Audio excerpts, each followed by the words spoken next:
دونوں جماعتوں کے رہنماؤں کی جانب سے ایک دوسرے پر بڑی لفظی گولہ باری جاری ہے۔ سبسکرائب کریں اور بیل دبائیں تاکہ کوئی خبر رہ نہ جائے۔ آپ نے ان کو سن لیا، اگر آپ نہیں سن پائے وہ کہہ رہے تھے صاحب اب آپ لوگوں نے دینا ہے، اب ہم لوگوں نے حساب نہیں دینا، آپ لوگوں کے حساب کا وقت ہے۔ دیکھیں ہم تو حساب کے لیے جب ہوگا عوام کی عدالت میں موجود ہیں، نہ کوئی ہم نے کوئی چور رستہ اپنایا، نہ حکومتی مشینری استعمال کرتے الیکشنز میں۔ وہ حساب عوام کو ہم دیں گے انشاءاللہ جب 2023 کا الیکشن ہوگا۔ عوام بہتر سمجھتی بوجھتی ہے اور وہ انشاءاللہ بہتر حساب کرے گی، لیکن ان سے سوال ضرور ہو۔ یہ آٹے چینی کی بات کر رہے تھے، سندھ میں 1,68,000 کی گندم جو ہے وہ 68,000 ٹن گندم چوری ہوئی سرکاری گوداموں سے، غائب ہوئی، اس کا حساب تم دے دو پہلے۔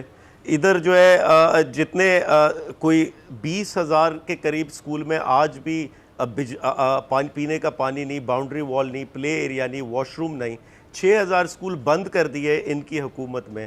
یہاں ہسپتالوں کی فیسیلیٹیز نہیں۔ آپ کراچی تو دور کی بات ہے، ہم تو کراچی کو روتے ہیں، کراچی سے باہر جائیں پورا سندھ ہے وہ سب تباہ حال ہے۔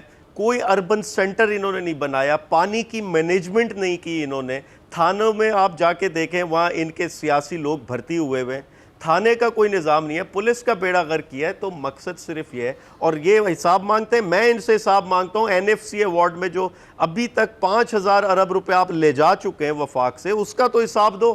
سندھ میں کون سا ترقیاتی کام کیا ہے؟ کون سے لوگوں کے لیونگ سٹینڈرڈز بہتر کیے ہیں آپ نے؟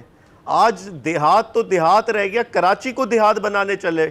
لاڑکانہ میں کتے سے کاٹنے سے بچانے والی ویکسین موجود نہیں ہے۔